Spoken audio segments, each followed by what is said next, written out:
ధిక్కారమున్ సేతునా అంటూ అగ్రరాజ్యం కన్నెర చేస్తే ఎలాంటి దేశమైనా సరే వణికిపోవాల్సిందే. ఆంక్షలాస్త్రం ప్రయోగిస్తే ఆర్థికంగా ఎంత బలమైన దేశమైనా అల్లాడిపోవాల్సిందే. వాణిజ్య యుద్ధం మొదలు పెడితే పాహిమాం అంటూ శరణు వేడాల్సిందే. డాలర్ బలం చూసుకొని కావచ్చు, ఆర్థికంగా, సైనికంగా, సాంకేతిక పరంగా తిరుగులేని శక్తి యుక్తులను చూసుకొని కావచ్చు. ప్రపంచ పోలీస్గా అన్ని దేశాల మీద అమెరికా చేసే పెత్తనం అందరికీ తెలిసిందే. అలాంటి అమెరికా మీద, అదే అమెరికా దేశంలో, అందులోనూ వైట్ హౌస్లో, ఆపైన ట్రంప్ ముందు ధిక్కార స్వరం వినిపించేశారు ఉక్రెయిన్ అధ్యక్షుడు జెలెన్స్కీ. వైట్ హౌస్ చరిత్రలోనే తొలిసారి డోంట్ కేర్ ఎపిసోడ్ ప్లే చేశారు. తర్వాత జరిగే పరిణామాల్లో జెలెన్స్కీ ఎంత బలంగా నిలబడతాడో తెలియదు, కానీ వైట్ హౌస్ ఎపిసోడ్ వరకు జెలెన్స్కీ వైపు చూస్తూ ఆడు మగాడ్రా బుజ్జి అంటున్నారు ప్రపంచ ప్రజలు. దీనిపైనే ఇవాల్టి మ్యాగజైన్ స్టోరీ. ఉక్రెయిన్ అధ్యక్షుడు జెలెన్స్కీ వైట్ హౌస్ పర్యటన ఇదేం తొలిసారి కాదు. వైట్ హౌస్కి జెలెన్స్కీ రావడం 5వసారి. కాకపోతే ట్రంప్ అధ్యక్షుడయ్యాక ఇదే తొలిసారి. ఈ పర్యటనలో యుక్రెయిన్, అమెరికా మధ్య ఖనిజ వనరుల అప్పగింత ఒప్పందం జరగాల్సి ఉంది. అలానే ట్రంప్, జెలెన్స్కీ వారి వారి ప్రతినిధులతో కలిసి డిన్నర్ కూడా చేయాల్సి ఉంది. దీనికోసం క్యాబినెట్ రూమ్లో సలాడ్ ప్లేట్స్తో పాటు ఫుడ్ ఐటమ్స్ రెడీ చేశారు. కానీ ఇరు దేశాల మధ్య ఖనిజ వనరుల అప్పగింత ఒప్పందం జరగలేదు. ఇద్దరు దేశాధ్యక్షులు కలిసి డిన్నర్ చేయలేదు. కారణం, అప్పటిదాకా సాఫీగా సాగిన పర్యటన ఓవల్ ఆఫీస్లో ఓ రేంజ్లో హీటెక్కింది. వరల్డ్ మీడియా ముందు అమెరికా అధ్యక్ష, ఉపాధ్యక్షులకు జెలెన్స్కీకి మధ్య జరిగిన వాగ్వాదమే అందుకు కారణం. రష్యా యుక్రెయిన్ వార్ లో మరింత ఉద్రిక్తతలు. శాంతి చర్చల నేపథ్యంలో ధిక్కార స్వరం వినిపించిన జెలెన్స్కీ వైట్ హౌస్ లోనే ట్రంప్ తోనే వాగ్వాదానికి దిగిన Zelensky. Your country is in big trouble. I know if you will speak very loudly. In 3 days I heard it from Putin. ట్రంపా సో వాట్ అన్న రీతిలో వ్యవహరించిన జెలెన్స్కీ అసలే ట్రంప్, ఆ పైన ఇచ్చి పడేసిన జెలెన్స్కీ. మరి ట్రంప్ ఇకపై ఏం చేయబోతున్నారు? ట్రంప్ 2.0 ఆరంభంలోనే ప్రపంచ దేశాలను షేక్ చేసేస్తోంది. ఎన్నికల ప్రచారంలో ట్రంప్ చెప్పిన ప్రతి మాట అమెరికన్స్ తో పాటు మెజారిటీ ప్రపంచ దేశాలకు బాగా నచ్చేశాయి. సీన్ కట్ చేస్తే ఇప్పుడు ట్రంప్ ఎన్నికల ప్రచారంలో చెప్పిందే చేస్తున్నారు. కానీ ఆ చేస్తోన్న తీరుకి ప్రపంచ దేశాలు కలవరపడిపోతున్నాయి. రష్యా యుక్రెయిన్ యుద్ధం ఆపడం దగ్గర నుంచి దిగుమతి సుంకాల దాకా ఎలక్షన్ క్యాంపెయిన్ లో ట్రంప్ ముందే చెప్పారు. కానీ వాటిని అమలు చేస్తోన్న తీరు మాత్రం కొత్త టెన్షన్స్ క్రియేట్ చేస్తోంది. రష్యా యుక్రెయిన్ వార్ ఆపేస్తానన్న ట్రంప్ ఆ దిశగా వేగంగానే చర్యలు మొదలుపెట్టారు. వైట్ హౌస్ లోకి అడుగుపెట్టి నెల రోజులు కాకముందే రష్యా, అమెరికా విదేశాంగ మంత్రులు శాంతి చర్చలు నిర్వహించేదాకా వేగంగా పావులు కదిపారు ట్రంప్. ఆ తర్వాత యుక్రెయిన్ అధ్యక్షుడు జెలెన్స్కీ కూడా వైట్ హౌస్ బాట పట్టారు. జెలెన్స్కీ వైట్ హౌస్ పర్యటనతో ఇప్పటిదాకా ఆయన వినిపిస్తోన్న అభ్యంతరాలన్నీ ఆగిపోయినట్టే అని అంతా భావించారు. కానీ జరిగింది మాత్రం వేరు. ఎవరు ఊహించని విధంగా వైట్ హౌస్ చరిత్రలోనే ఎన్నడూ జరగని విధంగా ప్రపంచ మీడియా సమక్షంలో ఓవల్ ఆఫీస్లో అమెరికా అధ్యక్ష, ఉపాధ్యక్షులతో వాగ్వాదానికి దిగారు జెలెన్స్కీ. వినయంగా ఉంటూనే తగ్గేదేలే అన్నట్టుగా వ్యవహరించిన జెలెన్స్కీ వరల్డ్ వైడ్ అందరి అటెన్షన్ గెయిన్ చేశారు. అదే సమయంలో అసలే ట్రంప్, ఆ పైన యుక్రెయిన్ లాంటి చిన్న దేశ అధ్యక్షుడు వైట్ హౌస్ లోనే వినిపించిన ధిక్కార స్వరం. ఈ నేపథ్యంలో ఇకపై ట్రంప్ ఎలాంటి డెసిషన్స్ తీసుకోబోతున్నారన్నది చర్చనీయాంశంగా మారింది. జెలెన్స్కీ అమెరికా పర్యటన మామూలుగానే మొదలైంది. అటు ట్రంప్ కూడా పద్ధతిగా జెలెన్స్కీకి ఆహ్వానం పలికారు. విదేశీ అతిథుల కోసం వైట్ హౌస్ పాటించే సాదర మర్యాదల ప్రకారమే జెలెన్స్కీ పర్యటన స్టార్ట్ అయింది. వైట్ హౌస్ వెస్ట్ వింగ్ వైపు నుంచి ట్రంప్ గార్డ్ ఆఫ్ ఆనర్ తో జెలెన్స్కీకి స్వాగతం పలికారు. అంతా అత్యంత గౌరవంగా, దౌత్యపరంగా, ప్రశాంతంగానే మొదలైంది. జెలెన్స్కీ డ్రెస్ కూడా బాగుందంటూ అక్కడే ట్రంప్ ప్రశంసించారు.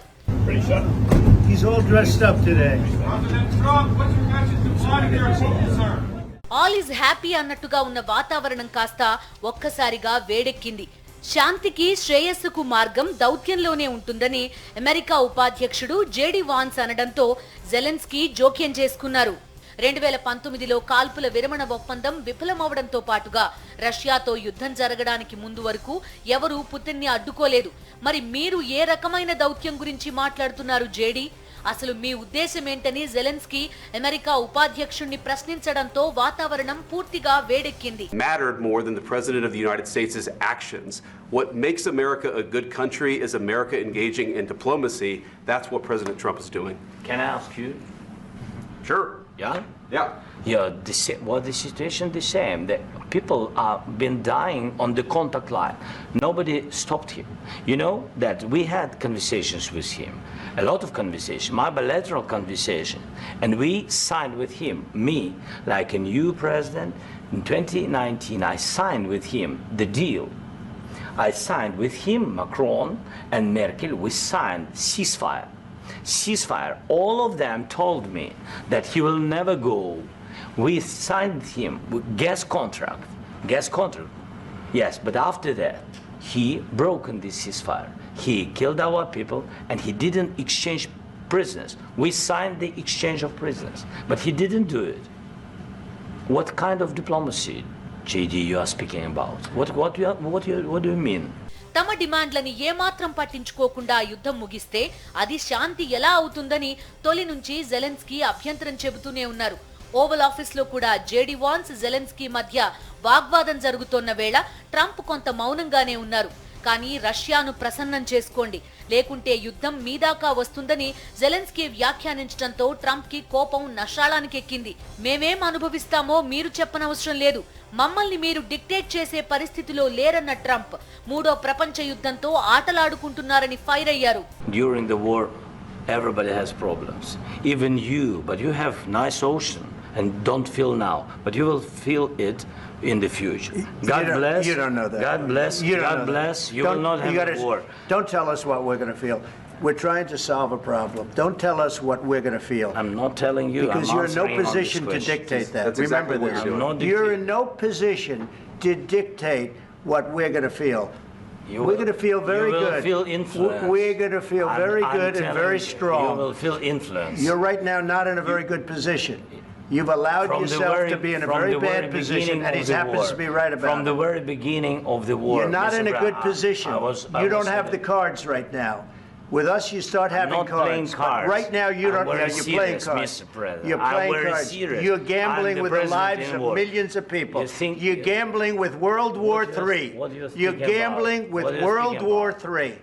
ఇలా వాగ్వాదం కాస్త మాటల యుద్ధంగా మారిన నేపథ్యంలో యుద్ధం ప్రారంభం నుంచి మేం ఒంటరిగానే పోరాడుతున్నాం, అందుకు మేం కృతజ్ఞులై ఉంటామని జెలెన్స్కీ వ్యంగ్యంగా స్పందించడంతో ట్రంప్ మరింత ఫైర్ అయ్యారు.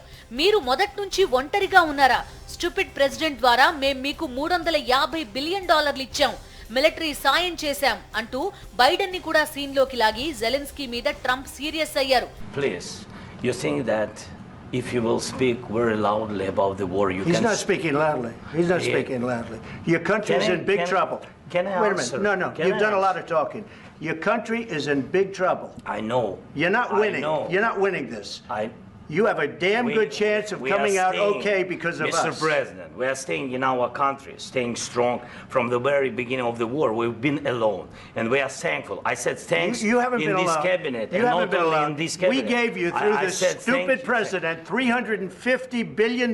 You voted We gave for you your military president. equipment, You and you voted men for are your brave, president. but they had to use our military. What about if, West if you didn't have You our invited military me- equipment, you invited if me you to didn't speak. have our military equipment, Trump కి జెలెన్స్కీకి మధ్య మాటల యుద్ధం సాగుతున్నంతసేపు Washington లో Ukraine రాయబారి Oksana Markarova తన చేతులను తలపై పెట్టుకునే ఉన్నారు.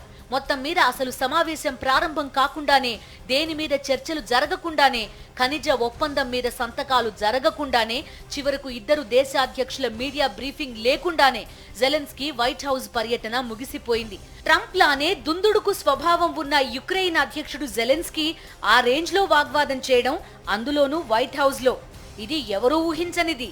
అందుకే ప్రపంచ మీడియా ముందు జరిగిన ఈ డైలాగ్ వార్ తో జెలెన్స్కీ ఒక్కసారిగా ప్రపంచ ప్రజల అటెన్షన్ గెయిన్ చేశారు.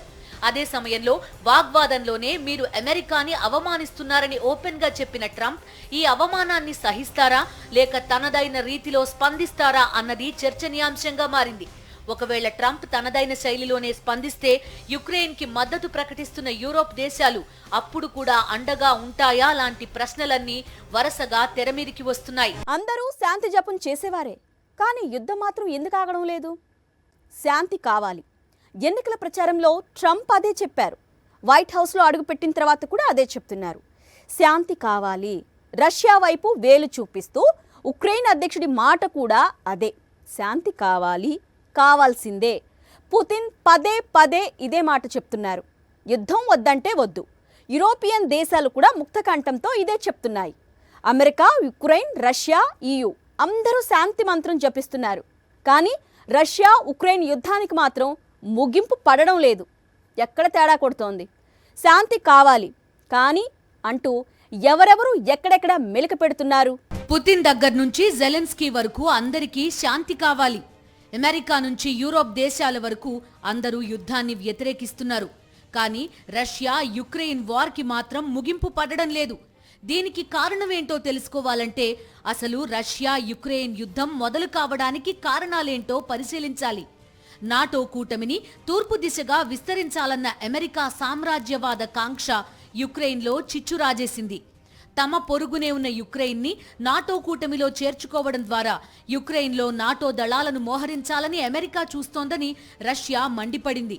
అది తమ భద్రతకు ముప్పు తెచ్చే ప్రమాదం ఉందని అంచనా వేసింది. తమని తాము రక్షించుకోవడానికి ఏదో ఒకటి చెయ్యక తప్పదనుకున్న రష్యా నాటో కూటమిలో చేరొద్దని యుక్రెయిన్ని వారించింది. అయితే యుక్రెయిన్ అధ్యక్షుడు జెలెన్స్కీ తాము నాటో కూటమిలో చేరి తీరతామని పట్టుబట్టారు. జెలెన్స్కీ వెనుక అమెరికా కుయుక్తులు ఉన్నాయని కనిపెట్టిన రష్యా యుక్రెయిన్లో రష్యన్లు ఎక్కువగా ఉన్న ప్రాంతాల్లో రష్యన్లపై మారణ హోమాలు పెరిగిపోతున్నాయన్న సాకుతో యుక్రెయిన్పై యుద్ధానికి కాలు దువ్వింది. 2022 ఫిబ్రవరి 24న యుక్రెయిన్పై రష్యా విరుచుకుపడింది. యుక్రెయిన్ని నాటోలో చేరనీయకుండా అడ్డుపడుతోన్న రష్యాను దెబ్బతీయాలనుకున్న అమెరికా యుక్రెయిన్కి అండగా ఉంటామని ప్రకటించింది. నీకు మేం ఉన్నామని నాటి అమెరికా అధ్యక్షుడు బైడెన్ యుక్రెయిన్కి ధైర్యం చెప్పారు. ధైర్యం అయితే చెప్పారు గాని మొదట యుక్రెయిన్కి అండగా నాటో దళాలను పంపలేదు. చాలా కాలం అసలు ఆయుధాలు కూడా పంపలేదు. దాంతో యుక్రెయిన్ ఉక్రోషంతో గొడవ చేయడంతో నెమ్మదిగా యుక్రెయిన్కి ఆయుధాలు సరఫరా చేయడం మొదలుపెట్టింది అమెరికా. రష్యాను ఆర్థికంగానూ దెబ్బతీయాలనుకున్న అమెరికా రష్యా నుండి ఎటువంటి సరుకులు దిగుమతి చేసుకోవడానికి వీల్లేదంటూ నాటో దేశాలకు ఆంక్షలు విధించింది. అయితే దానివల్ల యూరోప్ దేశాలే ఇబ్బంది పడుతున్నాయి. యుక్రెయిన్ మీద రష్యా దురాక్రమణ చేసింది నిజమే, కానీ అందుకు కారణం యూరోప్ దేశాలే. 2013లో అమెరికా ప్రోద్బలంతో యుక్రెయిన్తో ఆర్థిక ఒప్పందం కుదుర్చుకోవడంతో పాటు IMF రుణం పొందేందుకు సహకరించింది EU దేశాల కూటమే. అయితే IMF కఠిన షరతులు నచ్చకపోవడంతో నాటి యుక్రెయిన్ అధ్యక్షుడు విక్టర్ యనుకోవిచ్ ఆ రుణాన్ని తిరస్కరించారు. రష్యా దగ్గర $1,500 కోట్ల రుణం తీసుకోవాలని నిర్ణయించుకున్నారు. అంతే, అమెరికా, యూరోప్ దేశాలు కన్నెర్రజేశాయి. ప్రజా ఉద్యమం పేరిట యుక్రెయిన్లో తిరుగుబాటు రగిల్చి చిచ్చుపెట్టాయి. ఈ పరిణామాలే పుతిన్ని క్రీమియా ఆక్రమణకు పురిగొల్పాయి. ఎన్నికల్లో చట్టబద్ధంగా గెలిచిన యనుకోవిచ్ ని ఈ వంక చూపి 2019లో కూలదోసి సినీ నటుడైన జెలెన్స్కీని అధ్యక్ష పీఠంపై కూర్చోబెట్టాయి అమెరికా, యూరోప్ దేశాలు. ఆ తర్వాత అమెరికా, నాటో దేశాలు జెలెన్స్కీని రెచ్చగొట్టడంతో రష్యా మీదికి ఒంటికాలు మీద లేస్తూ తమపై దండెత్తేలా చేసి పరిస్థితి ఇక్కడిదాకా తెచ్చుకున్నారు జెలెన్స్కీ. 3 ఏళ్లు గడిచిపోయాయి. రష్యా దురాక్రమణను ఎదుర్కొనే క్రమంలో యుక్రెయిన్ అన్ని రకాలుగా తీవ్రంగా నష్టపోయింది. బైడెన్ తాను పదవి నుంచి తప్పుకునే ముందు తాము యుక్రెయిన్కి ఇచ్చిన ఆయుధాలను ప్రయోగించేందుకు అనుమతి ఇచ్చి యుక్రెయిన్కి అండగా నిలుస్తున్నామన్నారు. అదే సమయంలో ఇటు అమెరికా ఎన్నికల ప్రచారంలో యుక్రెయిన్ కోసం ఎందుకు మనం బిలియన్లు ఖర్చు చేస్తున్నామని ప్రశ్నించడం మొదలుపెట్టారు ట్రంప్. దీంతో ట్రంప్ కాని గెలిస్తే బైడెన్ ప్రభుత్వం నుంచి లభిస్తున్న స్థాయిలో తమకు మద్దతు లభించదని గ్రహించిన జెలెన్స్కీ బైడెన్ అధ్యక్షుడిగా ఉన్న సమయంలోనే అమెరికా నుంచి ఎంత ఆయుధ సాయం లాగొచ్చో అంతా లాగే ప్రయత్నం చేశారు. కానీ అప్పటికే పరిస్థితి పూర్తిగా జెలెన్స్కీ చేయి దాటిపోయింది. ఆర్థికంగా దేశం చితికిపోయింది. వేలాది మంది పౌరులు ప్రాణాలు కోల్పోయారు. నగరాలు శిథిలమయ్యాయి. 40% భూభాగం రష్యా ఆక్రమణలోకి వెళ్లిపోయింది. మరోవైపు యుక్రెయిన్ సైన్యం యుద్ధం చేసే శక్తిని క్రమంగా కోల్పోతోంది. ఆర్థికంగా, ఆయుధపరంగా రష్యా ముందు యుక్రెయిన్ నిలవలేక అల్లాడుతోంది. ఈ నేపథ్యంలో కూడా బైడెన్ అంత మద్దతు ట్రంప్ ప్రభుత్వం నుంచి తమకు లభించకపోయినా అమెరికా తమకు అండగా ఉంటుందని, నాటో దేశాలు మద్దతు కొనసాగిస్తాయని, త్వరలోనే నాటో సభ్యత్వం లభిస్తుందని జెలెన్స్కీ భావిస్తూ వచ్చారు. కానీ యుక్రెయిన్ అధ్యక్షుడికి ఊహించని షాక్ ఇచ్చారు ట్రంప్. యుక్రెయిన్ కి నాటో సభ్యత్వం ప్రాక్టికల్ గా సాధ్యం కాదని ట్రంప్ తేల్చి చెప్పేశారు. యుద్ధం ఆపాలంటే, శాంతి చర్చలు జరగాలంటే యుక్రెయిన్ కి నాటో సభ్యత్వం ఇవ్వకూడదన్నది రష్యా ప్రధాన డిమాండ్లలో ఒకటి. దానికి సానుకూలంగా స్పందించిన ట్రంప్ యుక్రెయిన్ నెత్తిన పెద్ద బండై వేసేశారు. అంతేకాదు 2014 తర్వాత రష్యా ఆక్రమించుకున్న భూభాగాలను తిరిగి యుక్రెయిన్ పొందే అవకాశాలు లేవని బాంబు పేల్చారు. యుక్రెయిన్ ని యుద్ధానికి ప్రేరేపించి ఇప్పుడు ఆ దేశం కోలుకోలేని స్థితిలోకి వచ్చిన తర్వాత నిలువునా ముంచేసింది అమెరికా. 2014 యుద్ధంలో రష్యా ఆక్రమించుకున్న క్రిమియాతో పాటుగా తాజా యుద్ధంలో ఆక్రమించిన డాన్ బాస్ లాంటి ప్రాంతాలను కలుపుకుని దాదాపు 40% భూభాగాన్ని కూడా యుక్రెయిన్ కోల్పోయే పరిస్థితి ఏర్పడింది. దీంతో చివరి అవకాశం అన్నట్టుగా ఆఖరి పావుని కదిపాడు యుక్రెయిన్ అధ్యక్షుడు జెలెన్స్కీ. యుక్రెయిన్లో లిథియం, టైటానియం లాంటి అరుదైన ఖనిజ నిల్వలు అపారంగా ఉన్నాయి. అవి అమెరికా కంపెనీలకు ఉపయోగపడేలా పునర్నిర్మాణ ఒప్పందాలు చేసుకుందామని, అందుకు అమెరికా మాకు మిలిటరీ సాయం చేయాలన్న ప్రతిపాదనను తెరపైకి తెచ్చారు. ఆ ఖనిజ నిల్వల ప్రాధాన్యత ఏంటో అమెరికాకి బాగా తెలుసు. దీంతో ఇటు శాంతి చర్చలతో పాటుగా ఖనిజ వనరుల అప్పగింత ఒప్పందం మీద కూడా సంతకాలు చేయడానికే జెలెన్స్కీ అమెరికా పర్యటనకి వచ్చారు. యుక్రెయిన్ డిమాండ్లలో ఒక్కటి కూడా అంగీకరించేది లేదని ముందు నుంచి చెబుతోన్న ట్రంప్ ఖనిజ వనరుల అప్పగింత ఒప్పందం నేపథ్యంలో యుక్రెయిన్కి ఎలాంటి అభయం ఇస్తారన్న చర్చ జోరుగా సాగుతోన్న నేపథ్యంలో ఎవరూ ఊహించని విధంగా ట్రంప్తో వాగ్వాదానికి దిగారు జెలెన్స్కీ. దీంతో కథ మళ్లీ మొదటికొచ్చినట్టయింది. జెలెన్స్కీకి యూరప్ దేశాలు ఎంతవరకు మద్దతుగా నిలుస్తాయి? అమెరికాని ఎదిరించడం, అది కూడా వైట్ హౌస్లో, అందులోనూ ట్రంప్ ప్రెసిడెంట్గా ఉన్న సమయంలో ఏకంగా ట్రంప్తోనే వాగ్వాదానికి దిగడం. ఇంత జరిగిన తర్వాత జెలెన్స్కీ పరిస్థితి ఏంటన్న డౌట్ అందరికీ వస్తుంది కదా. జెలెన్స్కీ అలా ధిక్కార స్వరం వినిపించగానే నీ వెనక మేమున్నాం అంటూ యూరప్ దేశాల నుంచి మద్దతు మొదలైంది. ఒకవైపు ఇంటర్నేషనల్ టారిఫ్ వార్, మరోవైపు గ్రీన్లాండ్ కొనేస్తానంటూ ట్రంప్ హంగామా. వీటి నేపథ్యంలో యూరప్ దేశాలు ట్రంప్ మీద ఓ రేంజ్లో అసహనం వ్యక్తం చేస్తున్నాయి. పబ్లిక్గానే ట్రంప్ తీరు తప్పుపడుతున్నాయి. రష్యా ఉక్రెయిన్ వార్ జరుగుతోంది, యూరప్లో అయితే మా ప్రమేయం లేకుండా శాంతి చర్చలేంటన్న ఆగ్రహం కూడా దీనికి తోడైంది. ఇవన్నీ కలిసి యూరప్ దేశాలను ఉక్రెయిన్కి మద్దతుగా నిలుపుతున్నాయి. అయితే అమెరికా కన్నెర చేసిన తర్వాత కూడా ఈ సపోర్ట్ కంటిన్యూ అవుతుందా? He broken this ceasefire. He killed our people and he didn't exchange prisoners. We signed the exchange of prisoners, but he didn't do it. What kind of diplomacy? White house లో Trump తోనే మాటల యుద్ధం చేసిన జెలెన్స్కీకి Europe దేశాల నుంచి భారీ మద్దతు లభిస్తోంది. జెలెన్స్కీ ఒంటరి కాదంటూ పోలాండ్ ప్రధాని డొనాల్డ్ టస్క్ మద్దతు ప్రకటించారు. యుక్రెయిన్ కి తమ మద్దతు ఉంటుందని అమెరికా చెప్పినట్టుగా ఆడే బ్రిటన్ పేర్కొంది.